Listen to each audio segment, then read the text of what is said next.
there is something called direction, there is something called path. Your direction is always fixed. Direction மாறவே மாறாது. நீங்கள் என்ன ஆகணும் அப்படிங்கிறது உங்களுக்கு தெரியும். நான் பிஸ்னஸ்மேன் ஆகணும், அப்போ மல்டிபிள் பிஸ்னஸ் சேஞ்ச் பண்ண வேண்டிய சூழ்நிலை வரலாம். நான் சர்வீஸ் பண்ணணும், தட் இஸ் அ டைரக்ஷன். பார்த்து மாறிக்கிட்டே தான் இருக்கும். You will always find better things, you will always find improve things. ஆனால் நான் உங்களுக்கு வைக்கக்கூடிய வேண்டுகோள் எல்லாமே, please find in what direction you want to go.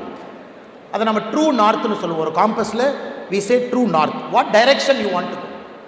எதுவுமே தப்பு இல்லை. நான் சினிமா நடிகர் ஆகணும், தயவு செஞ்சு ஆகுங்க, that is your direction. I want to become a writer, that is your direction. I want to serve people, that is your direction. I want to make money, that is your direction. இது எதுவுமே தப்பு இல்லை. Path, sometimes you might have an opportunity, sometimes you might not have an opportunity. உதாரணத்துக்கு நீங்கள் ஒரு பெரிய software engineer ஆகலான்னு imagine பண்ணுங்க. Your direction is to become a best engineer in software. உங்களுக்கு நிவிடியா கம்பெனியில் போய் சேரணும். இன்றைக்கி நிவிடியாவில் ஓப்பனிங் இல்லை. இன்னொரு கம்பெனியில் சேர்ந்து நாளைக்கு நிவிடியாவுக்கு வர்றீங்கன்னா, you are changing your path. Changing path is always okay. ஆனால் நீங்கள் டைரெக்ஷனையும் பாத்தையும் கன்ஃபியூஸ் பண்ணிக்காதீங்க. டைரெக்ஷனை ஃபோக்கஸ் பண்ணுங்க. path is a matter of opportunity. Sometimes you get an opportunity, sometimes you don't get an opportunity. உங்களுக்கு ஆப்பர்ச்சுனிட்டியை பொறுத்து. டைரெக்ஷனை இன்ஜினியரிங் காலேஜில் படிச்சுட்டு வெளியே வரும் பொழுது please get your true north and direction right. அதான் என்னுடைய வேண்டுகோள் உங்களுக்கு. தேங்க்யூ.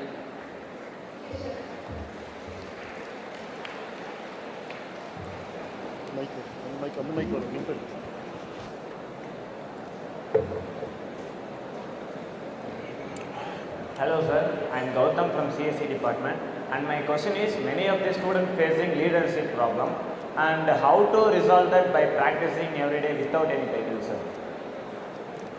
அவருடைய கேள்வி தலைமை பண்பு, தலைமைத்துவம், லீடர்ஷிப். இன்னைக்கு எல்லோருக்குமே இது தேவை. நம்ம எப்படி நம்மளை இம்ப்ரூவ் பண்ணிக்கலாம் அப்படின்னு கேட்குறாங்க. there are multiple ways brother, multiple ways. One, இன்னைக்கு 21 வயசில் நீங்கள் இத்தனை பேர்த்துக்கு முன்னாடி எந்திரிச்சு மைக் எடுத்து கேள்வி கேட்குறீங்க, பயம் இல்லாமல் பேசுகிறீங்கனாவே, I think you travel half the distance. பாதி தூரத்தை வந்து தாண்டிட்டீங்க நீங்கள். I think you are a leader. உங்கள் தாட்டை சொல்லணும், எல்லாத்துக்கு முன்னாடி கேள்வி கேட்கணும். நம்ம கேள்வி கேட்டால் அவங்க என்ன நினைப்பாங்க, இவங்க என்ன நினைப்பாங்க, நம்ம சரியாக ஆங்கிலம் பேசுகிறோமா, தப்பாக பேசிட்டா என்ன, வயிற்றுக்குள்ளே அந்த பட்டர்ஃப்ளை இருக்கும்.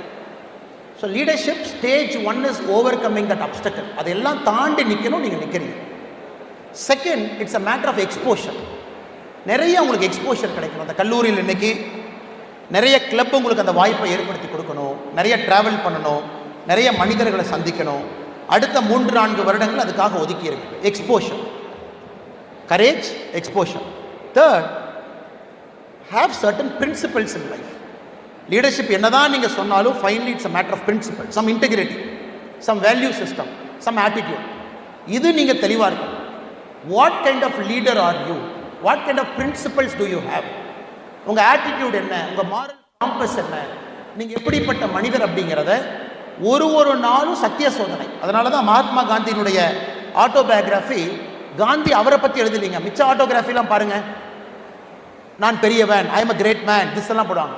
ஆனால் எம்கே காந்தி, மோகன்தாஸ் கரம்சந்த் காந்தி ஐயாவுடைய autobiography, father of our nation, my experiments with truth. எவ்வளோ ஆச்சரியம் பாருங்கள். அவருடைய சுயசரிதையினுடைய பெயரே உண்மையோடு நான் செய்த எக்ஸ்பெரிமெண்ட்டுங்கிறார்.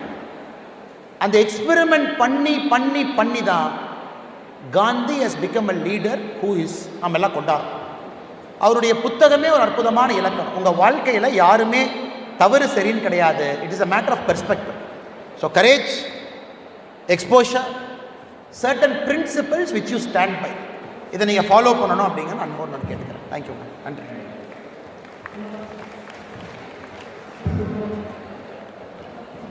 I am Sugan from. இதில் பேசுங்க, ஆஃப் பண்ணிட்டு இதில் பேசுங்க. எனக்கு எக்கோ ஆகாது, வாங்க. Good noon. I am Sugan from final year, Department of Civil Engineering. So recently வந்து நீங்கள் ஒரு லிங்க்டின்ல ஒரு ஆர்டிகல் போட்டிருந்தீங்க, the 10-minute biryani race அப்படின்னு சொல்லிட்டு.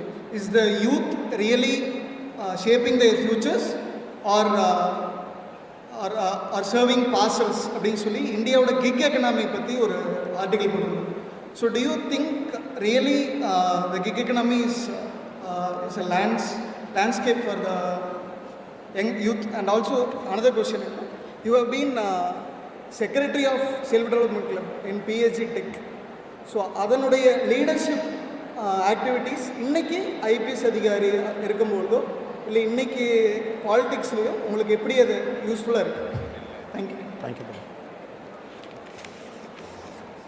ஸோ சமீபத்தில் என்னுடைய லிங்க்டின் பேஜில் நான் வாரம் ஒரு ஆர்டிக்கல் எழுதுவேன். I take an issue, I write an article about it, I keep it non political.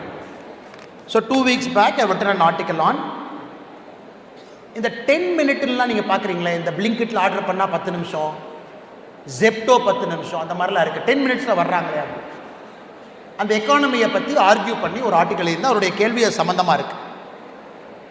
இன்னைக்கு இந்தியாவுடைய one of the biggest employers யாருன்னு கேட்டிங்கன்னா ஜொமேட்டோ, ஜெப்டோ, பிளிங்கிட். இவங்கெல்லாம் இன்னைக்கு India's one of the biggest employer. இவங்க ஒரு பக்கம். இன்னொரு பக்கம் இந்தியாவுடைய பிக்கஸ்ட் எம்ப்ளாயர்ஸ் லெகசி கம்பெனி பார்த்தீங்கன்னா டாடாஸ், அம்பானிஸ், இது ஒரு பக்கம். இன்னைக்கு இந்த 10 minute எக்கானமின்னு வந்ததுக்கப்புறம் ஒரு பொருள் என்னுடைய டார்க் ஃபேக்ட்ரியில் இருக்குது, they call that is dark warehouse. அதில் எடுத்துட்டு பைக்கில் பெட்ரோல் போட்டு வேகமாக வந்து இங்கே கொடுக்கணும் அப்படின்னு நம்ம சொல்கிறோம். இந்த மாடல் தாங்குமா? இதில் உண்மையான ஹியூமன் கேபிட்டலை உருவாக்கணுமா அப்படின்னு. I am not a big fan of gig economy. ஒரு கிக் எக்கானமி வேண்டும். ஆனால் இன்னைக்கு நம்முடைய சகோதரர்கள் படித்தவர்களை எங்கே பார்த்தாலும் கூட ரோட்டில் இருக்கக்கூடிய அதிகமான டிராஃபிக் ஃபுட் டெலிவரி ஆப்புக்கு தான் இருக்குது. அதிகமான டிராஃபிக் ஃபுட் டெலிவரி ஆப் சாயந்தரம் 6 மணிலேருந்து 9 மணி வரைக்கும். அவ்வளவு பேர் அந்த மாணவர்கள் அந்த பொல்யூஷனை சுவாசிச்சுட்டு அந்த வண்டியில் இங்கேயும் எங்கேயும் டெலிவரி பண்ண போகிறாங்க. அது நம்ம மக்களும் சும்மா இருக்கிறது இல்லை. அண்ணா தலைக்கறி இந்த ஹோட்டல், குடல் கறி இந்த ஹோட்டல், பரோட்டா இந்த ஹோட்டல், சிக்கன் குருமா இந்த ஹோட்டல், 4 ஹோட்டல் போடுறாங்க. அந்த 4ஐயும் அசம்பிள் பண்ணி அவங்க எடுத்துகிட்டு வந்து வீட்டில் கொடுக்குறாங்க. I think as a country we should get our priorities right. நம்ம ப்ரையாரிட்டிஸை நமக்கு சரியாக தெரியணும். இவ்வளவு ஹியூமன் கேபிட்டலை நம்ம எங்கே பயன்படுத்துகிறோம், எதற்கு பயன்படுத்துகிறோம்? அதான் என்னுடைய 5வது பாயிண்ட். நான் பேசும்போது சொன்னேங்க, 140 கோடி 36 வயசு சராசரி வயது இந்தியாவுடைய வயது, இன்னைக்கு இருக்கக்கூடிய மக்கள் தொகை. இவங்களை எப்படி பயன்படுத்துகிறோன்னு சில இடத்துல பார்க்கும் பொழுது நமக்கு தூக்கம் வரமாட்டேது. அதனால் கிக் எக்கானமி வேணும், நம்ம யாரையும் வேண்டான்னு சொல்லிங்க. ஆனால் இந்த டேலண்ட்டு வெறும் ஃபுட் டெலிவரி ஆப் பாய்ஸா, சர்வீஸ் டெலிவரி பாய்ஸா, வண்டியில் எடுத்துகிட்டு வந்து கொடுக்குற பாய்ஸாவை மட்டும் 30 வருஷம் வச்சுருந்தோம்னா இந்த நாடு எங்கேயோ தோற்று விட்டது என்று தான் என்னுடைய அர்த்தம். அவங்களுக்கு அத்தனை வேலை வாய்ப்பை உருவாக்கலை. அவரெல்லாம் கொண்டு வந்து ஃபுட் டெலிவரி பசங்களாக வேலை பார்க்க வைக்கிறோம். அவங்களுக்கான வாய்ப்புகளை நம்ம உருவாக்கலை அப்படின்னு தான் நான் பார்க்குறேன். நம்ம எல்லோரும் சேர்ந்து அதற்கான ஒரு கட்டமைப்பை, ஒரு பொருளாதார சூழ்நிலையை உருவாக்க வேண்டும். 2வது, ஒரு கிளப்பில் நீங்கள் இருக்கீங்க சரிங்க, நிறைய பேர் கிளப்பில் இருப்பீங்க. Everything use to your advantage. நிறைய வாங்க, மைக்கில் பேச வாய்ப்பு கிடைக்கும் போது பேசுங்க. இவ்வளோ பேருக்கு முன்னாடி பேசிட்டீங்கன்னா உங்கள் லைஃப்பில் பயம் போயிடும். இப்போ உங்களுக்கு அந்த பயம் போயிடுச்சு, உங்களுக்கு பயம் இல்லை. பட் இருந்தும் ஸ்டேஜிலேருந்து நீங்கள் பார்த்தீங்கன்னா கடல் மாதிரி இருக்கீங்க. ஸோ எல்லாரையும் பார்க்கணும். இங்கே லெஃப்ட்டு, ரைட்டு, சென்ட்ரலில் எல்லா மாணவ செல்வங்கள், இதெல்லாம் உங்களுக்கு ஒரு வாய்ப்பு. இன்றைக்கி நீங்கள் செல்ஃப் டெவலப்மெண்ட் கிளப்பில் இல்லைன்னா 4500 பேரை எப்படி நீங்கள் பேசுவீங்க? இன்றைக்கி பணம் கொடுத்தா கூட மக்கள் வரமாட்டாங்க. நான் வரமாட்டேன்னு. ஆனால் இத்தனை பேரும் அவங்க நேரத்தை கொடுத்து பொறுமையாக உட்காந்துருக்காங்க. அவங்க முன்னால் பேசுவதற்கு ஒரு வாய்ப்புனா அந்த கிளப் உருவாக்கி கொடுத்துருக்கு. அதனால் கிளப்பை பொறுத்த வரைக்கும் நல்லா பயன்படுத்திங்க. Whatever ways, stage fear போகிறதுக்கு, கான்ஃபிடென்ஸ் வர்றதுக்கு, கிளப்பை பொறுத்த வரைக்கும் நீங்கள் ஒரு பெட்டர் ஹியூமன் பீயிங்காக மாறுறதுக்கு. ஸோ அதனால் எந்த கிளப்பில் யார் இருந்தாலும் கூட please utilise that club fully to become a better human being. ரொம்ப நன்றிங்க. Thank you so much. வேறு கேள்வி? அனைவருக்கும் நன்றிங்க. Thank you so much.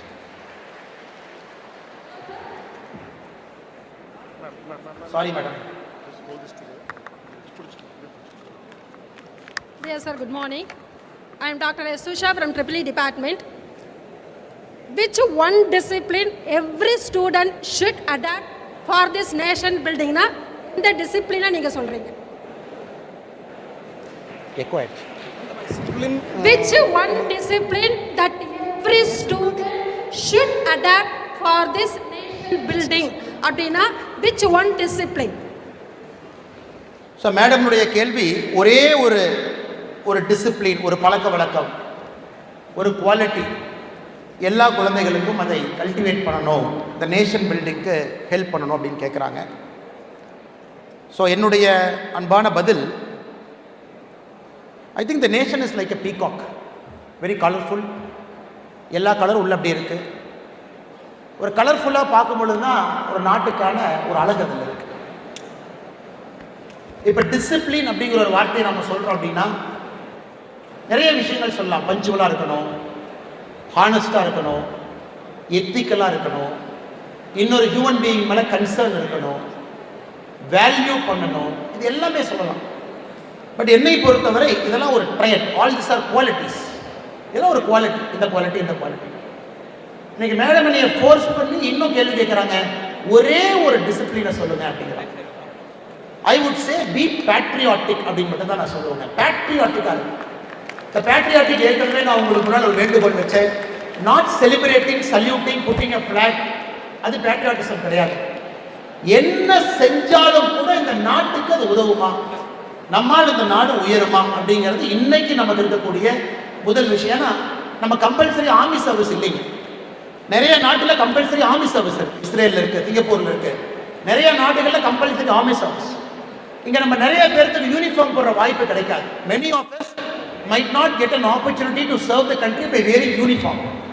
அப்படி இல்லாத பொழுது பேட்ரியாட்டிக்கா நம்முடைய திங்கிங், நம்முடைய செயல்கள் இருந்துச்சுன்னா அது இந்த நாட்டினுடைய உயர்வுக்கு ஒரு மிகப்பெரிய குவாலிட்டியா நான் பார்க்குறேன். ரொம்ப நன்றி madam. Which book that which book, one book, நிறைய புக் நீங்கள் ரீட் பண்ணியிருப்பீங்க, பட் ஒரு புக் உங்களுடைய லைஃபையே மாற்றிருக்கோம் அப்படின்னா அது எந்த புக் சொல்கிறீங்க?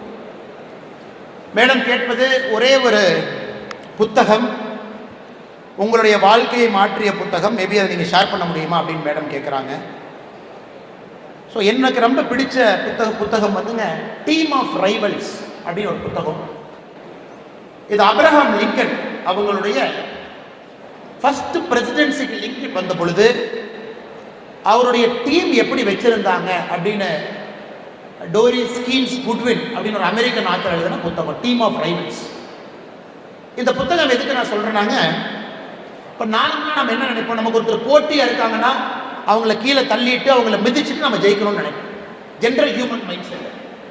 பட் லிங்கன் என்ன நினைச்சாருனாங்க, அவர் அமெரிக்கன் பிரசிடென்ஷியல் எலெக்ஷன்ல ஜெயிச்சு பிரசிடென்ட் ஆனதுக்கப்புறம் யாரெல்லாம் அவரு கூட போட்டி போட்டாங்களோ எல்லாத்தையும் கூப்பிட்டாரு. நாம எல்லாம் ஒன்னா போட்டி போட்டோம், நான் ஜெயிச்சேன், நீங்க தோத்துட்டீங்க, ஆனா உங்க எல்லாத்துக்குமே டேலண்ட் இருக்கு, அதனால நீங்க என்னோட ட்ரெஷரி செக்ரட்டரி ஆகுங்க, நீங்க என்னுடைய செக்ரட்டரி ஆஃப் ஸ்டேட்டா வேலை பாருங்க, நீங்க கவர்மெண்ட்ல இந்த பொசிஷன்ல வேலை பாருங்கன்னு அவரு கூட யாரெல்லாம் போட்டியிட்டு தோற்றார்களோ அவர்களுக்கெல்லாம் ஒரு பொறுப்பு கொடுத்து ஒரு அருமையான கேபினட்டை லிங்கன் உருவாக்கினார். இந்த புக் என்னை எப்படி மாத்துச்சுனாங்க, கூட இருக்கிறவங்கள போட்டியாளர்களாக பார்க்காதீங்க, don't see them as competitors. அவங்களும் இருக்காங்க, நாமளும் இருக்கோம். நம்ம ஜெயித்தாலும் கூட ஒருவரை ஒழிக்க வேண்டும் என்று யோசிக்காதீர்கள், அவர்களையும் எப்படி மேம்படுத்த வேண்டும் என்று யோசிங்க அப்படின்னு எனக்கு சொல்லிக் கொடுத்த book team of rivals. Maybe உங்களுக்கு அதை கனெக்ட் பண்ணலாம், பிடித்திருந்தால் இந்த புத்தகத்தை படிங்க. My last question, sorry.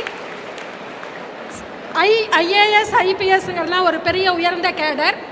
அந்த ஐபிஎஸ்ங்கிற பதவியை விட்டு வீத லீடராக மாற்றிய நிகழ்வு அல்லது உங்களுடைய எண்ணம் எது உங்களை மாற்றியது?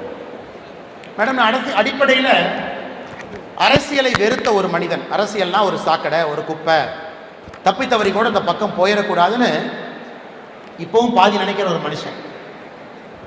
ஆனால் என்னுடைய பணியை விட்டு விட்டு வெளியே வந்த பொழுது பாசிட்டிவாக ஒரு விஷயத்தை செய்யணும். போலீஸில் 9 வருஷம் இருந்துட்டோம், கிராஸ் ரூட்ஸ் போகணும் அப்படின்னு ஆரம்பித்தது நம்முடைய பி த லீடர்ஸ் 2020 ஆரம்பித்தோம். கிராஸ் ரூட்ஸில் வேலை பார்க்கணும், ஹியூமன் பொட்டென்ஷியலை உருவாக்கணும். இன்றைக்கி we work in organic farming, skill development, இந்த 2 பெரிய விஷயத்தை கையில் பண்ணுறோம். We runs this organisation full time, நம்ம வாலண்டியர்ஸ் இருக்காங்க. நான் அரசியலிருந்து வேண்டாம் அப்படின்னு யோசிச்சுட்டு இதை ஆரம்பித்த பிறகு சில நல்ல மனிதர்களுடைய வற்புறுத்தலால் அரசியலுக்கு வர வேண்டிய கட்டாயம், நம் மீது சிலர் வைக்கின்ற நம்பிக்கை, அதனால் இந்த கடினமான அரசியல் பாதையில் பயணிக்க வேண்டிய ஒரு கட்டாயம் தான் நான் சொல்கிறேங்க.